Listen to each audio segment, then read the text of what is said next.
We read in this week's parsha, a portion of Chukas. Yidaber Hashem Moshe v'Aaron Lemor. Hashem spoke to Moshe and to Aaron, saying, Zos Chukas HaTorah Asher Tziva Hashem Lemor. This is the statute of the Torah, which Hashem commanded, saying, we know the Torah itself is divided into three classifications of mitzvos. We have mishpatim, these are laws. Then we have edus, testaments. And then we have chukim, which are statutes. That one is not permitted to steal. That itself is a mishpat. I mean, it's a rational law. We understand that they're laws which pertain to ownership, and therefore taking something which is not rightfully yours, it's in violation of the law. Damaging another's property, injuring a person, it's understood. Each person in his own right has certain property rights, ownership rights, individual rights. You have no right to infringe on someone else's existence. These are rational laws. Edus, testaments. Shabbos is a testament. God created the world. Matzah, these are testaments. God took us out of Egypt. L'man yedu dorasechem. Keep sukkos hashaftis b'nei Yisrael. We commemorate, we sit in the sukkah, that God had us, whether it's commemorating the clouds of glory in the desert, or we were in booths in the desert. And chukim, dietary laws. Not permitted to wear a combination of wool and linen. These are statutes. It's something which are not rational laws. But factually,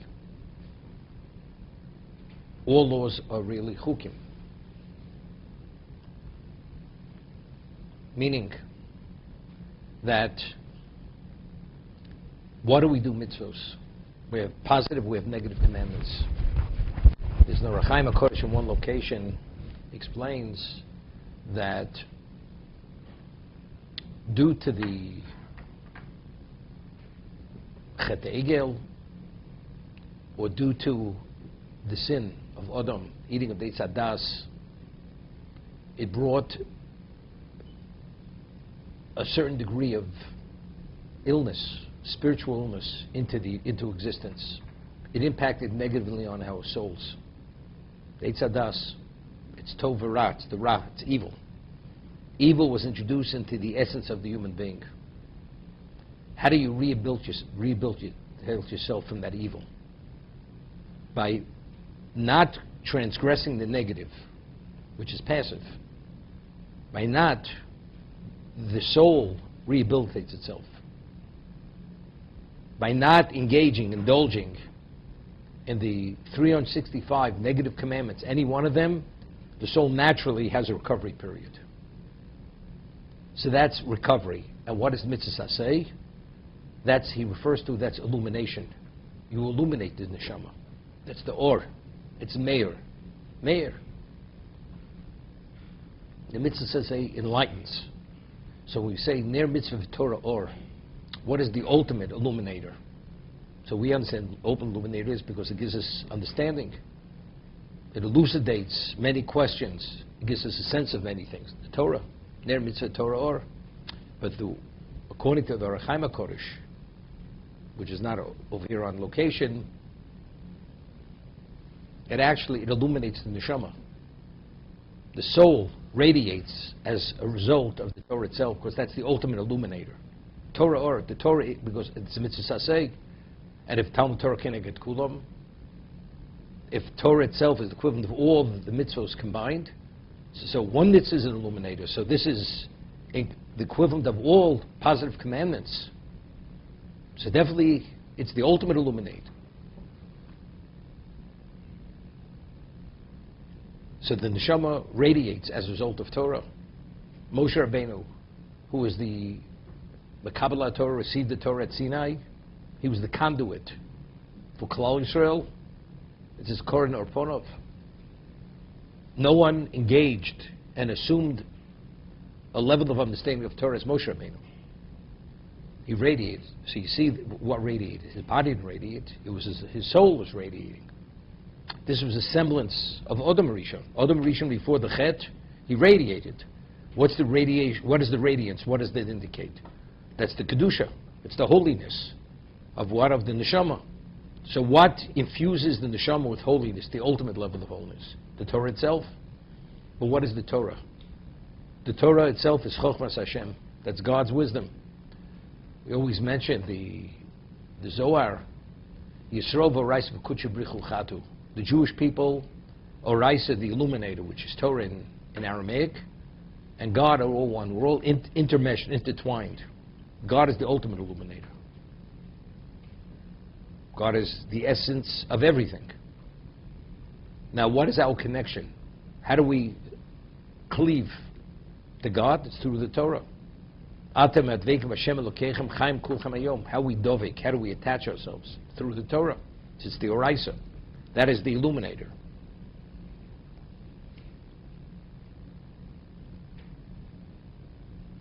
Zos Chukas Torah. This is, so when we speak about the Torah itself, if the mitzvah and this everything, all the laws, the objective is to infuse the neshama with kedusha.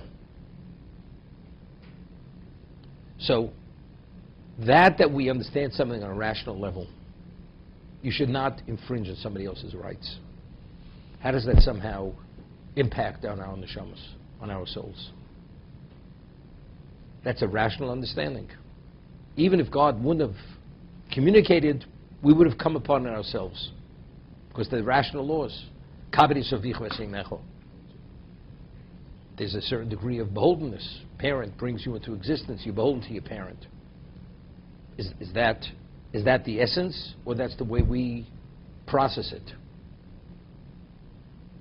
Whenever the Torah speaks about, delineates the various classifications of mitzvahs, always begins chukim mishpatim.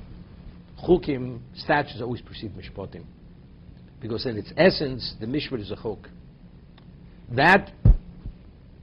That we process it as a mishpat, because as a human being we're able to see its value.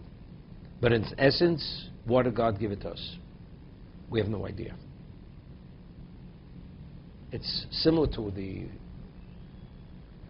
chinuch, who's a codifier. He offers tamei mitzvos.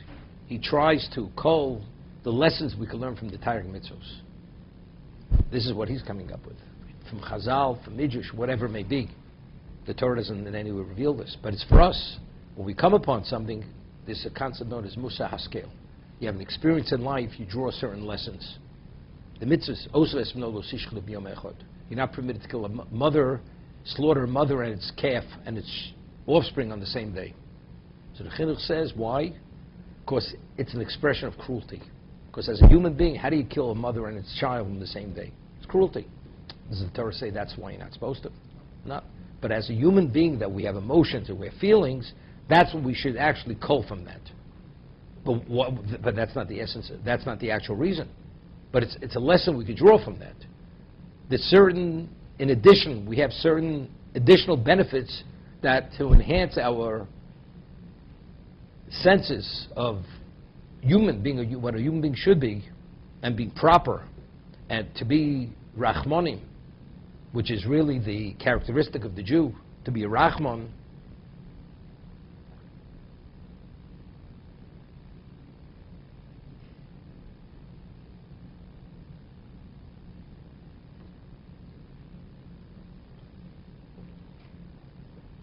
It's interesting. We speak about God's attributes. Midas Rachmim, the attribute of Rachmim, mercy, Chesed, judgment.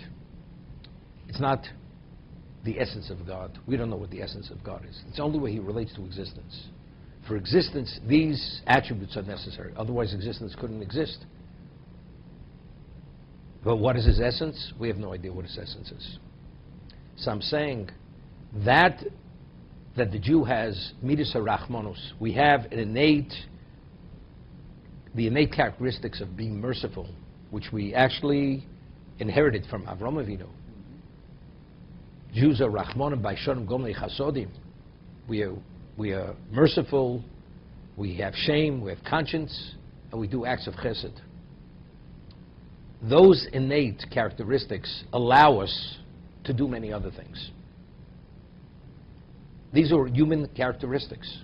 They're human attributes. But those human attributes are necessary to facilitate something which goes beyond the human, to facilitate mitzvos. It's the same thing. The mitzvos that God gave us, the example I gave us, you should not slaughter the mother and its calf on the same day and its offspring on the same day. We draw from that, you should not be cruel, because that itself is a demonstration of cruelty as a human being. But who senses that cruelty? If a person has compassion, he senses it's cruel. A person who's insensitive, it's irrelevant. You kill what you have to kill. So again, because that innate characteristic of being Rahmanim is very basic for us to develop our spirituality in other areas. For instance, why do you give charity to the poor? Pesoach tiftach. There's a positive commandment. A man is poor, you have a sense of feeling towards the person. Is that why you have to give charity? That only facilitates the mitzvah. But that's not why, because you should have rachmanis, you should have mercy on him. If a person is in need, you're supposed to help him. You should not withhold your hand. All these things. So in essence, everything's always chukim mishpatim. The mishpatim, the laws, are always predicated on chukim because in essence, everything's a chuk. The mishpat is only the way we process it in terms of what we cull from the mitzvah itself. So Chukas Torah. This is the statute of the Torah. So Rashi himself cites Chazal. Because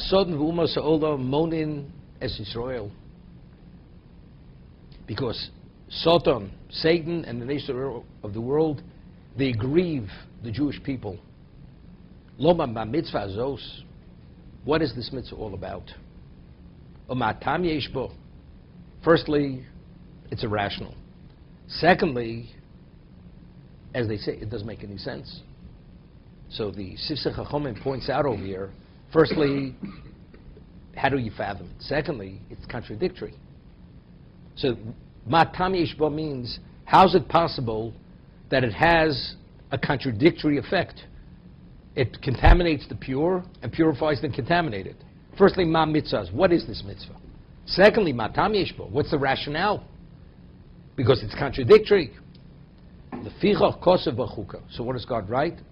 Chuki milefonai. Gzeiri milefonai, it's my decree. You have no right to question it. They grieve us. They grieve us. What's the problem if they grieve us?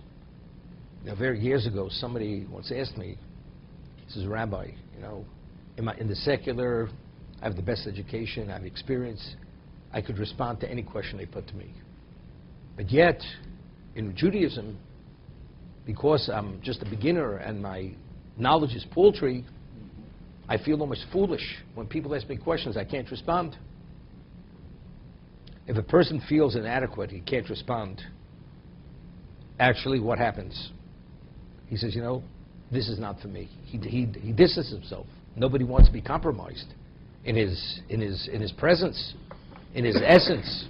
I'm supposed to be accomplished, and here I see like I'm not accomplished. I'm inadequate. So if you're aggrieved, then you can't answer the question. What does it create? First, it creates, it's a compromise on your being, on who are you, what do you represent. You're following blindly. It has a reason you don't. Evidently, seemingly, it is really baseless. You know what the answer is? Chukim milefonai. It's something you're not meant to understand. Meaning, something that you're meant to understand and you don't understand, then it's an issue. Why don't you understand? But if you never meant to understand it, it's not a reflection of you, your lack of knowledge. You're not meant to understand it.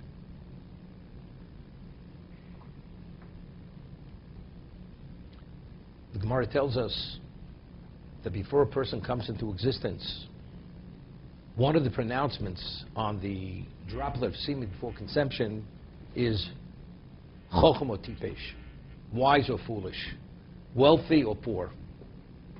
man is the equivalent of Bill Gates. Another person, unfortunately, his destiny is to be poor. That's his destiny. Because he's poor, should he feel inadequate? Why should he feel inadequate?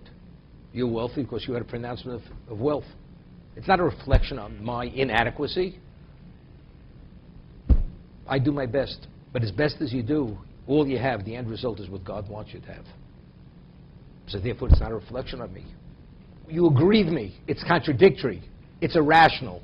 It's foolishness. It's nonsense because we can't understand it. You're not supposed to understand it. It's a decree. It's my decree. You're not supposed to understand it. So not understanding is not a reflection of your inadequacy. That you're lacking. But that's the answer. Chuki milfonai.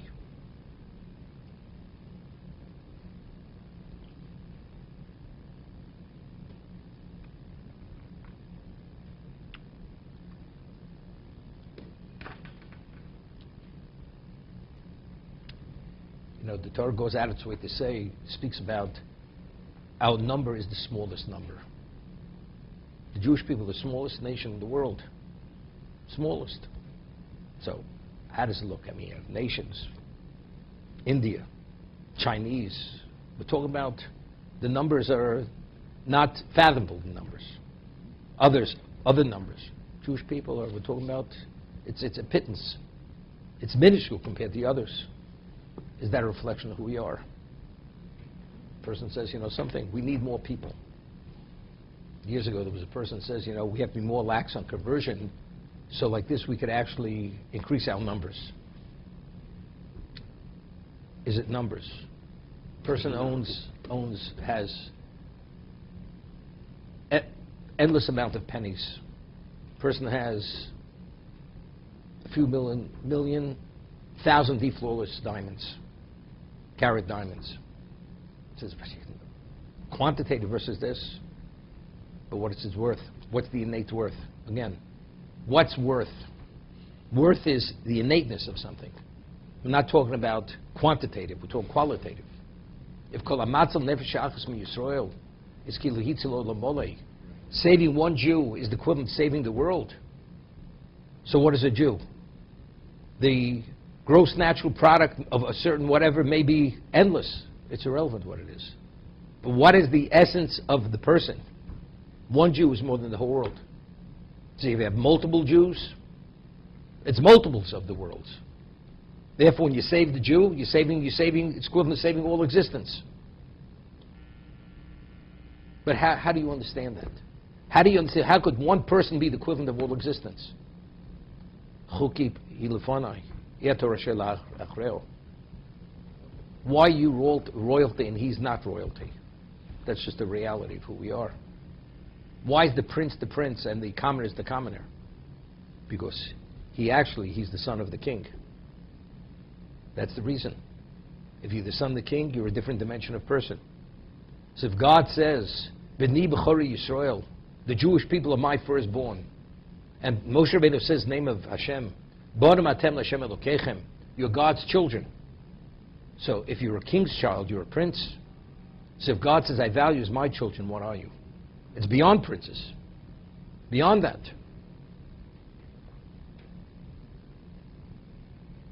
Chukihi. Gzeiri l'fonai. You're not meant to understand it. I'd once mentioned first Rashi at the beginning of Rashis, he cites the Midrash Rabbi Yitzchok. Rabbi Yitzchok asks, the morale is to give you an appreciation, explains why is the Torah referred to as Torah? Torah tzivah lanu Moshe. He says the word Torah comes from the word lahoros. It's to give direction. What is Torah? It's a book of law. It tells the Jew how he has to live his life. It's a prescription of life. Every aspect of life is dictated by the Torah. So why does the Torah begin with the history of existence, creation? And all the nations that existed were destroyed till finally we come Chodesh Zelochem, Rosh Chodoshim, right? The mitzvah of sanctifying new moon, which is the first mitzvah that was given to us as Klal Yisrael. And that's his question. The Torah should begin with HaChodesh Zeh Lochem. So he cites a verse from Tehillim, because it's important to know that God is the creator of the world, and it's God's to give and God's to take. And he destroyed the nations who did not live according to his standard, and he took from them and he gave to us. Canaan. So if anybody should accuse you of being conquerors, marauders, or people who displace innocent people, we say God gives and God takes. God gave it to us. The land of Canaan was given to us as our inheritance. That's why the Torah begins with the history of existence, creation. The great flood, the dispersion, the Tower of Babel, all this. Reward and punishment. So the obvious question is, go tell that to the atheist. Go tell that to the communist. Go tell it to the Chinese. Go tell it to the Arab. The reason why we have a right, because it says in our Torah. They said, well, we don't accept that. So if they don't accept it, the world doesn't accept it. So they're still calling us thieves and conquerors. So what's the answer? The answer is not for the world. The answer is for us. They may aggrieve us. It's all nonsense. So if we hear nonsense and we're not able to process it, it's a reflection on us. God says, you're not supposed to understand it. That it's yours is because I've gifted it. And you have to know I've gifted it. But why do you gift it? Because I created the world. And it's mine to give and to take as I've given and taken in the past. So everything is for us to know. It's irrelevant what the world understands or wants to understand. And whatever way they want to criticize us or belittle us or demonize us, it's all irrelevant. All that matters is the way Hashem sees us. If you're seen positively in God's eyes, then you're in a good place.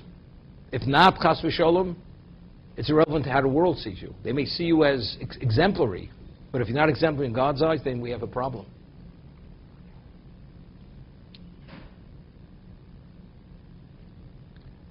The Gemara in Bava Basra tells us there was a king. He was from the Herodian dynasty. He was a great tzaddik. He was a Jew. His name was Munvaz HaMelech. Munvaz. And what he did was, all the wealth for generations that was stored away by the family, he went and he distributed all to charity. So they were upset. Here, the family, it's like the queen's jewels, the king's jewels. We've been storing this. This is the heirloom of the dynasty, of royalty, and you give it all away to charity. He says, so he responded, he says, they stored for others. I'm storing it away for myself. They stored it below, I'm storing it above. That's what he said. They missed the boat. They were totally absorbed with themselves. They gave it away to others. What about yourself? They kept it on the terrestrial level. All of its value was only material. I've given it a spiritual value by giving it away to tzedakah, to charity. It's a whole different, but they were upset. It's irrelevant. Do you understand what I said? Fine. If you don't understand it, it's irrelevant. He understood what it was.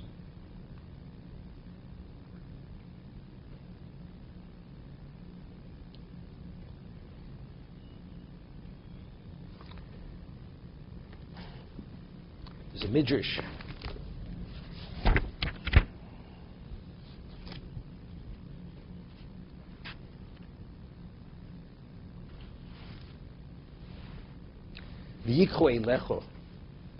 They should take to you the parah aduma. So there's a personalization between the red heifer, which is the ultimate statute, and Moshe. So the Midrash Tanchuma explains, Rabbi Yossi Bechanin Omar LaKodesh Baruch Hu LaMoshe, Ani Megal Lecha Tam Parah. To you I will reveal the understanding, the inner workings, and the rationale of the red heifer. Aval Acherim Chuka. But for others, it's Chuka, statute.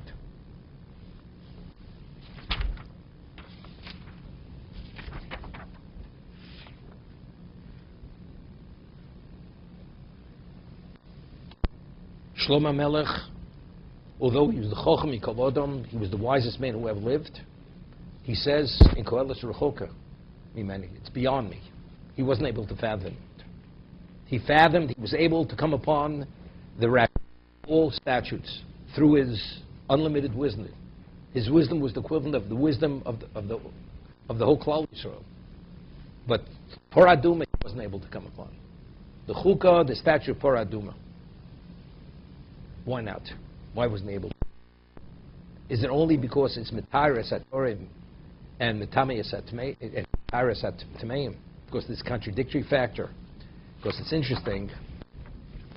The Medrash tells us that there are 4 situations which the world aggrieves us, which they criticize, that we behave, act, and conduct ourselves in an irrational context. What are they?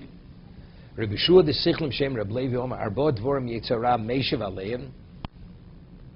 There are 4 areas which the evil inclination responds to us, and the answer is, meaning it grieves us, responds to us, criticizes us, and the answer is Chukas. It's written Chukas. Ve'elohein Eshesach, the wife of a brother, which is an incestuous relationship. Kilayim, you're not permitted to wear a combination of wool or linen, or crossbreed 2 species of animals, or crops. Sarmish Taleach, the goat that's sent down on Yom Kippur, the mountainside, to atone for the Jewish people. Upar Aduma. And the red heifer. Eshesach, what's Eshesach? The Chsiv, the Torah tells us, Eshes, Ervas, Eshach Chichlo Sagale. You're not permitted to engage sexually with the wife of your brother. It's an incestuous relationship. If God forbid a person does, besides having liability of spiritual excision, kares, the child is illegitimate, the child's a mamzer. What happens mes below bonim? What happens if the brother dies childless? Yivoma yovo leo. There's a positive commandment. He should perform levirate marriage. Uchsiv ba'arayos, and it says in regard to all these forbidden sexual relations, the incestuous relationships, ushmartem es chukosai ves mishpatai. You should observe my statutes. So the Torah concludes, this is a statute. What does that tell me it's a statute? As we're explaining, because you have this inner contradiction. Because what is the question? If in fact it carries the liability of kares, which is you being cut off from God, and if it produces illegitimacy, which is the child is lo yova mamzeb kal Hashem, the child is spiritually impaired, that he cannot marry to Jewish people, evidently this relationship is spiritual lethal. It's a lethal relationship. So how could you take something which is innately spiritual, lethal, compromising, and detrimental, eternally detrimental to the person, and all of a sudden, in other contexts, not only is it permitted, it's a mitzvah. Totally. It's how do you process that? The answer is Chukas. You cannot process it. The Navi says that the world to come, what is it? So Chazal tell us, whatever the way they describe it, but that's all described in the physical. That we say that a koras ruach in Pirkei Avos, just what we call a whiff, just having a whiff of the world to come is more than all the pleasure. This existence, from the beginning till the end, encapsulated in one moment. Physical pleasure. The world to come, it's a different dimension of whatever that means. And the Navi says, it arrives there as physical beings, we don't even know what that is. We process reward, punishment, pain. It's a different dimension, a different realm of that reality. We have no idea what it is. We're only of whatever that may be. It's Ayin Lo Rosa. Chuki. It's beyond your comprehension. It's something you cannot process. As you cannot relate to what the world to come is. Because we live within a physical context. The dimension of understanding you have to understand this is beyond. It's like the Mishnah tells us, there's certain things a Jew is not even permitted to go there. Now when we speak about speculation, you speculate. What is speculation? That whatever it may be has relevance to something that there exists a frame of reference. The question is, what is it? Do you compare it to this or to something else? What about it's something which there's no frame of reference? Whatever it is, there's no frame of reference since creation. What existed before creation? Before the ex nihilo, what existed? It was nothing to something. What existed? Even vacuum is creation. Nothingness is creation. That's all part of. It's not fathomable. You can't fathom it. So there's no frame of reference. Even so you can't even talk about speculation. Whatever you can say is definitely incorrect. Feel it because it's beyond human beings' ability to fathom what it is. Even you see, if the Medrash says that Hashem revealed the understanding paraduma to Moshe Rabbeinu, it's not like Olam Haba. It's not something which is fathomable. Which means it's beyond the capacity of a human being. But it is within human intellect. If it's spiritualized sufficiently, you're able to grasp it. Moshe Rabbeinu was able to grasp it. Kilayim, tichsiv lo sil b'shatnes. You're not permitted to wear a combination of wool and linen. But sin b'tzitzis mutter. But what about if you have tzitzis, wool tzitzis on a four-cornered linen garment? It's permitted.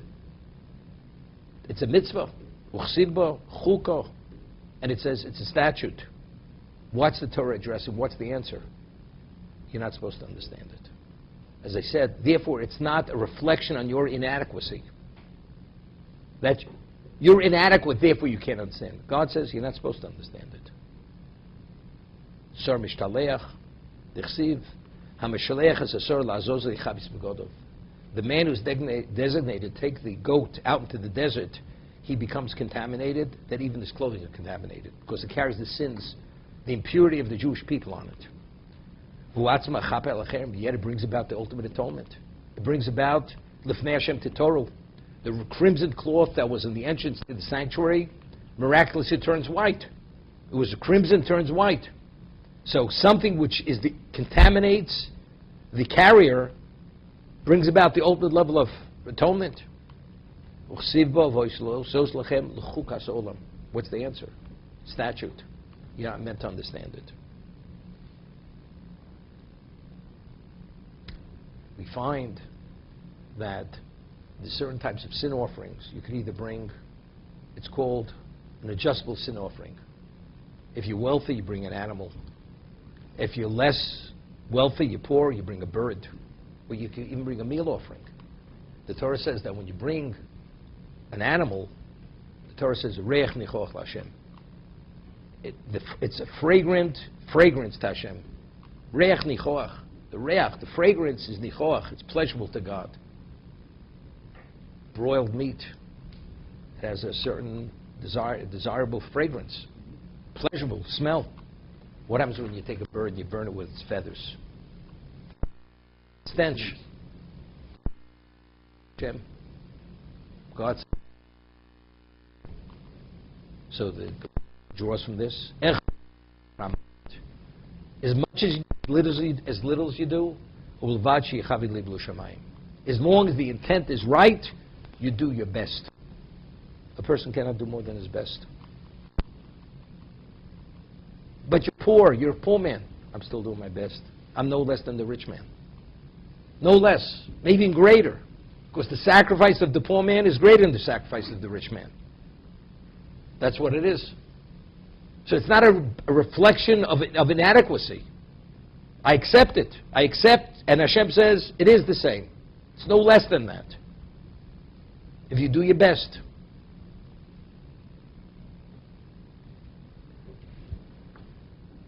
So that's why Chukas is the answer. But you're supposed to understand it. I'm not supposed to understand it. Paraduma,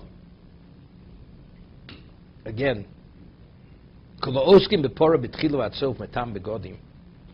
whoever's involved in the process of the red heifer from the beginning to end, they all are contaminated, even their clothing are contaminated. The gufa mitaris begodim. If you have a garment becomes contaminated with the dead, you sprinkle the water mixed with ash on it. It purifies it. Sibba chuka, zos chukas Torah. This is the ultimate statute. Over here,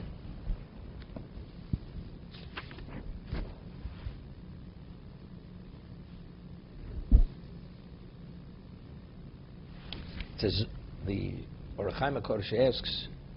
The Torah should say zos chukas haTorah, haTairo. This is the statute of purification. What is it referred to as zos chukas haTorah? So evidently, this statute has something with Torah. So one of the interpretations he offers, he says, derech remez, on an illusory level, yirtzeh be'omer zos chukas haTorah, shim yikaimo mitzvah zu, that if you fill this mitzvah properly, although you don't understand it, hagam yosech chuka b'lotam,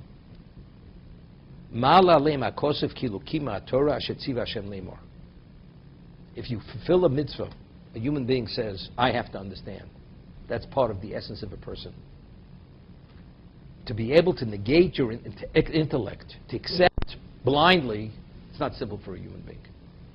So that you're able to negate yourself, regardless of your intelligence quotient, what your capacity is, that itself is a phenomenal accomplishment.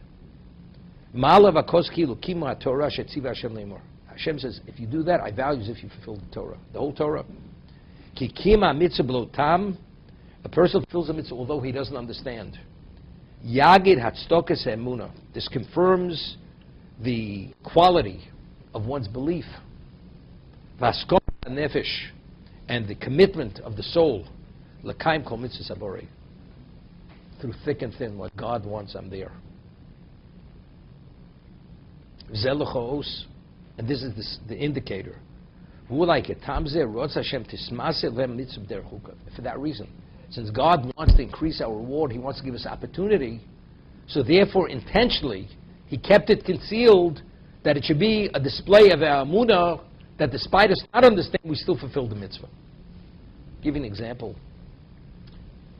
The most difficult test of Avraham Avinu was the Akedah. And he understood its value. Most people say, I'm doing my best. What's truly your best? I always give an example. Your best friend falls in hard times, and he comes to you, and he needs some financial assistance. And you want to help him. And you help him generously. He says, I really need a little bit more. The person says, I've done all I could. Can't do more. I've done my best for you. I've never ever done this type of act of kindness to anybody. I've done my best. A few months later, his own son has a similar situation. When it comes to your son, you do better. But I thought you've done your best. So you see, one doesn't even realize what your best is until you're confronted with the problem. Comes to your own child, God forbid, you do better, because it's your child. But until then, I've done my best.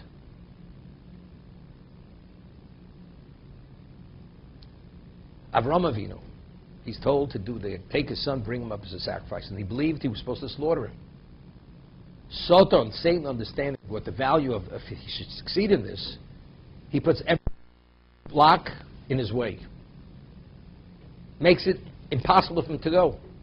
He comes as a raging river, where Avraham Avinu is drowning, and Avraham Avinu lifts his eyes to Hashem and says, Bo maim ad nofesh, I'm drowning. I want to do your will, but you don't allow me. The moment he said that, the river disappears. If it would have been us, God, I did my best, I'm going home. I'm going home. Avram didn't say I'm going home. I want to do your will. You're not allowing me. This is the first escape clause. Right? Immediately you return. Now the question is, what is that? Although you don't understand whatsoever, well, Avram did understand. Avram understood that the reason why it's so difficult to carry out the Akedah is because of the true value of the Akedah. Whatever the value is, he doesn't know what the value is. Satan is not allowing it because it has infinite value. And what does Avram want to do? He wants to do whatever has spiritual infinite value. That's what he wants to do. So Avram, having that, what is it? He doesn't know what it is. Doesn't know what it is. But evidently, if it would be lacking in value, we wouldn't have this level of complication. Oh my nefesh. I want to do your will, but they don't allow me to do your will. It's interesting. There's at the end of the Shemon Esrei, the Amidah, we supplicate Hashem after the Shemon Esrei. And we say, Elokai Nitzol Mishiro, Chol HaChoshem Olai Ro, Meher Afer Tzosem, Mekalkel Machshavtom. It's a personal prayer. But the Gemara in Baruch says there was an Amor, his name was Rabbi Alexandri. He had another supplication. He would say to God, at the end of, before he would step out of the Amidah, the Shemon Esrei, he would say, Ritzoni lasus ritzoncha. My will is to do your will. Elasor shebi isam akev. It's the yeast in the dough that doesn't allow me. I want to do your will. The yeast in the dough is referring to the Satan. Satan doesn't allow me. But what is my will? My will is not to be out of here. I want to do it. But I have a formidable opposition here. He's referred to as Satan.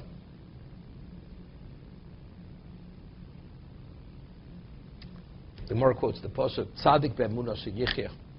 The tzaddik. There are many situations in life which are not understandable. So how could you be a tzaddik? The answer is because it's be'emunah yichya. The tzaddik lives be'emunoso, with his unswerving belief in God. Whatever God does, he does for the best. How could it be for the best? Don't know. But whatever God does, he does for the best. It's for my best. Could you explain it? I don't have to explain it. Don't have to explain it. God is credible. God has total credibility. I always tell over the story about Rabbi Salanter. Rabbi Salanter was very involved in combating the Enlightenment movement, which they wanted to turn Judaism into culture, Jewish culture. And he lived in Vilna, and he had influence on a certain family. And then he traveled to another part of Europe to be involved in outreach. Did Kiruv. In fact, Rabbi Salanter, he was, at the end of his life, he was in Paris, because it was a total assimilated Jewish society, to do whatever he could to influence them there. So he returns after being away for a number of years to a family that he really influenced very strongly, and he sees already many signs that there was a lot of slippage. He sent his daughter to what they called a secular high school, gymnasium, and the father prides himself to Salanter that his daughter just won an award as being one of the top violinists in that whole area, in that whole region, maybe in Lithuania. She's a 17-year-old girl. So Rabbi Salanter hears what the father says. He's priding himself in terms of his daughter's accomplishments. The father walks out, the daughter walks in, comes in, and he says to the daughter, he says, I heard you've become this expert in the violin, and you're being praised, and you won an award. Maybe you could play a piece for me on your violin. Rabbi Salanter says to her, Salanter. She says, and you can show me how good you are. So she says to Rabbi Salanter, the 18-year-old girl, says, I don't have to prove myself to you. The world knows how good I am. I don't have to prove myself to you. Disrespectful, but that wasn't it. She goes out, the father comes back in, and he shares with the father that he had asked his daughter to give him a sample of how good she is, because he wants to see, they speak, she's exceptional on the violin, and she says to me, the world knows she doesn't have to prove it to me, because she's known to be that. So this was the opening for Yisrael to lace into this man. He said, do you think God has to prove to you? So the father says, but it's true. She is that. She doesn't have to prove it to you. That's what the father sees. Actually, Rather than saying my daughter was disrespectful, he says, but it's true. She doesn't have to prove herself to you. So he says to this man, he says, that God split the sea when the Jews left Egypt, do you think God has to prove himself to you? It's a known fact, he split the sea. That God created the world, and that there's divine assistance, and there's divine providence every moment. Do you think God has to prove himself to you, that he's the creator? Who do you think you are? You're nothing. God does not prove himself to anybody. God is God.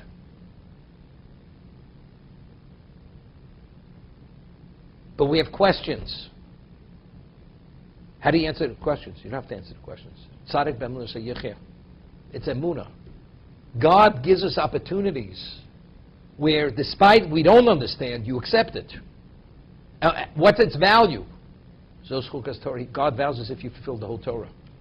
Of course, if you have that degree of trust in God, that you follow him blindly because you know whatever he does is only in our best interest, and it's the ultimate good, then you've accomplished everything. We find by Kabbalah Torah, when he offered the Torah to the nations of the world, everyone asked the question, what's written in it? Let's say God would have said something which is beneficial and they would have accepted. So on whose terms did he accept it? On their terms or on God's terms? On their own terms. But Klaus said, Nasa v'nishma. We said we accept unequivocally, even though we don't know the extent of the obligation. That was the ultimate. So what's emunah? Emunah means, despite we have questions, and the questions don't interfere with our dedication and subservience to God. That's the ultimate. Because why are we doing? We're on God's terms, not on our terms. We don't have to know. We have full trust. So Hashem specifically, intentionally, gave us the chukim that we should not understand. And the ultimate, even though we're grieved by the nations of the world. Gzeiri lufonai. It's my decree. You're not permitted to question it. You're not permitted. Because it's beyond your grasp. But of course, God can give us the capacity to understand. I want to give you that opportunity. It's interesting. Life is fraught with all kinds of questions. People say, complicated. But you know what the opportunity is? That's fraught with questions, and despite that, you accept, you're over the top. That's the ultimate level of accomplishment. If everything would be clear, it would be tzaddik v'tovlo, and Rasha v'ralo.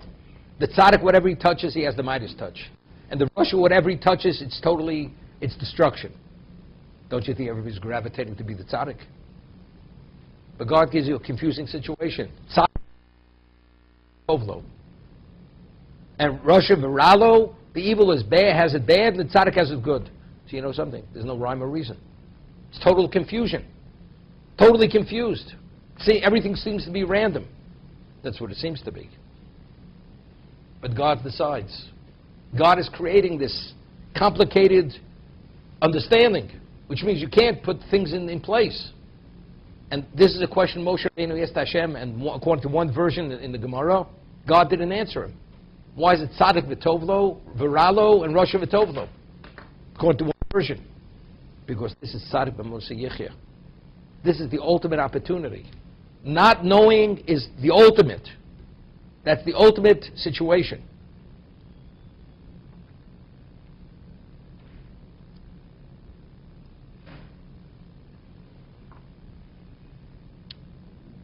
There's a Sefarno elsewhere who says that if you fulfill a mitzvah without understanding and knowing, it's an expression of Avos Hashem. You love God. Because to be motivated to do something, even in a difficult situation, you have to be imbued with love. So therefore, if a person fulfills a chok, a statute, and Avos Hashem is even greater than Yiras Hashem. Loving God is greater than revering, fearing God. So that's the ultimate level. So again, we're talking about opportunity. The question is, Shlomo says he was able to fathom every statute. Paradumi says, it's beyond me. Now, why wasn't he able to fathom the Paraduma? So I explained it with the Orach Chaim HaKodesh over here, which I've mentioned in years past. The Orach Chaim HaKodesh, which he asked the question, is Chukas HaTaro. This is the statute of purification. Why so Chukas HaTorah? So he explains, it's known, he cites the Rambam, that a non-Jew comes in contact with the dead. He's not contaminated. A Jew comes in contact with the dead, definitely is contaminated. The most intense level of contamination. Why is the Jew contaminated? Why is the non-Jew not contaminated? Evidently, there's something which has to the Jew, which causes him to become contaminated. The non-Jew, he's not susceptible to spiritual contamination. When the non-Jew dies, the intensity of his contamination is not the same as the intensity of a Jew's contamination. The remains of a Jew not only contaminated upon contact, if you're under the same roof with the remains, you become contaminated. You're under the same roof with the non-Jew's remains, you're not contaminated. It's a different dimension of intensity, of impurity. What makes that difference? So he explains, we know when we were told to take the Korban Pesach, this Paschal lamb in Egypt, we had to meet a number of criteria.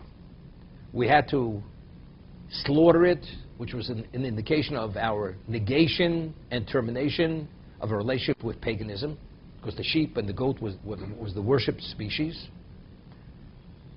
And we had to be circumcised. If you weren't circumcised, you weren't qualified to participate in the Korban Pesach, the Paschal lamb. What about contamination? There's no mention.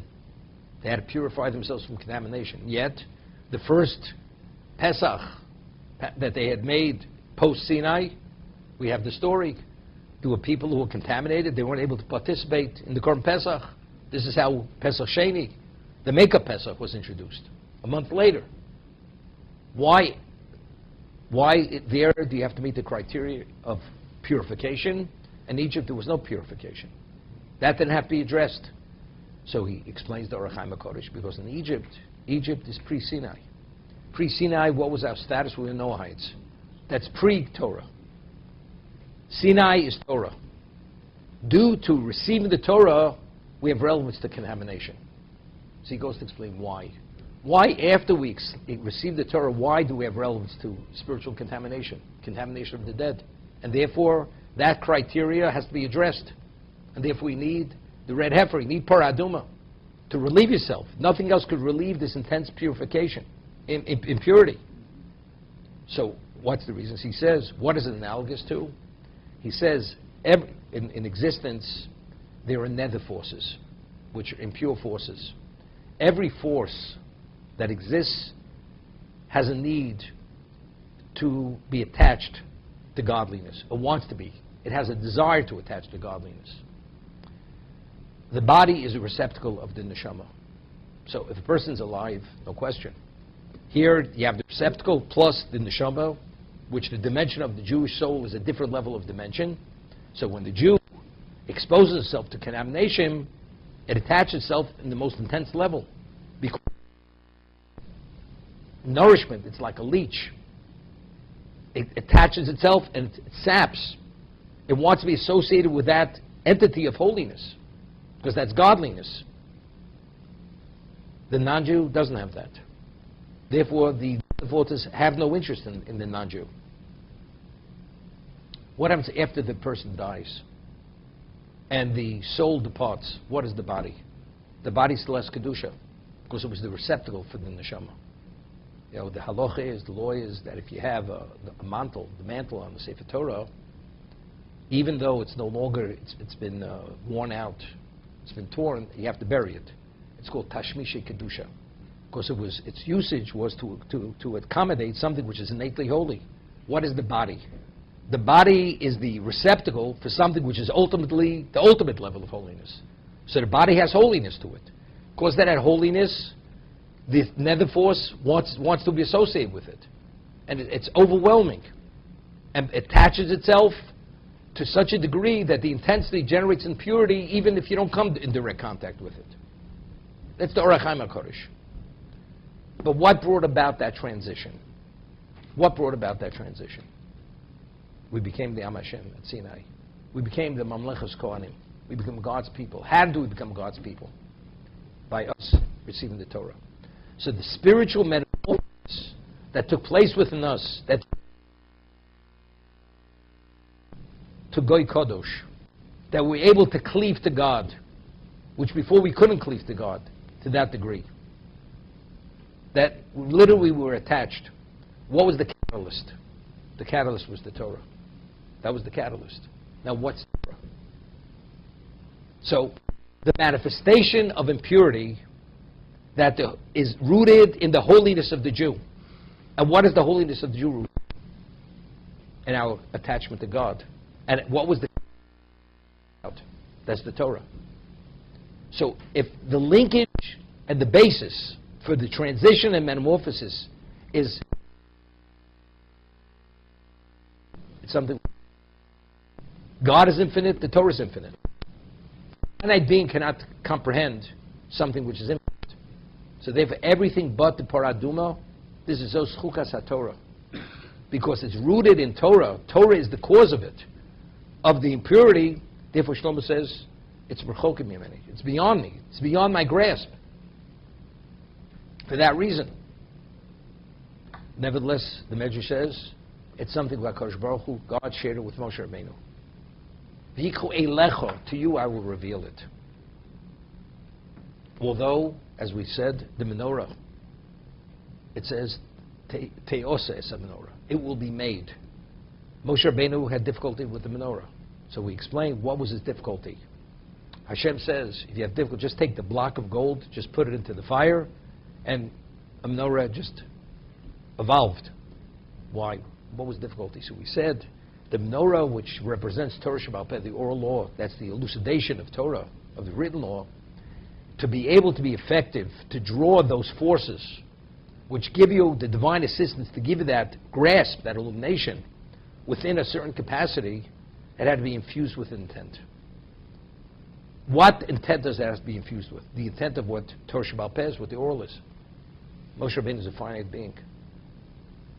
Being limited, he doesn't have the ability to infuse it with that level of intent. Therefore God says, it shall be made. Not you will make it, it shall be made. Your participation is just putting the gold in the fire.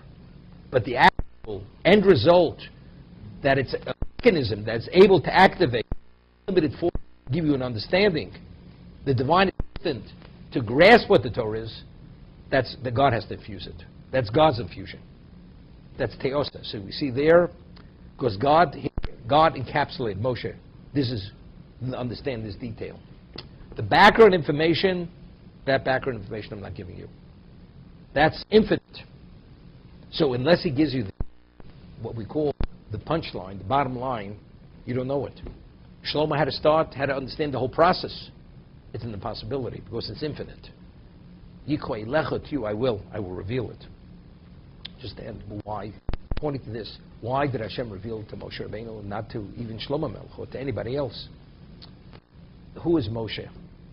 We also find by the menorah, V'yikhu eilecha shemet zay zoch kosis. The kindling of the menorah, take for you. There's a between the lighting of the menorah, the oil, which is the illumination, the basic fuel, and Moshe Rabbeinu. Moshe Rabbeinu is the Amurat Torah. He is the pillar of Torah. He's Rabbeinu. He's the conduit. Being the conduit, there's a personalization to him in the menorah. That's Torah Shebaal Peh. Therefore, v'yikhu eilecha paraduma. God revealed the understanding of the paraduma. Why? It's metami asa torim and it's metaris atmeim. It's rooted in the essence of Torah. So who do you allow to be privy to that? The person whose essence is Torah. The only one's essence was Torah at this dimension. That's Moshe Rabbeinu. Therefore, he merited it, which even Shlomo Melech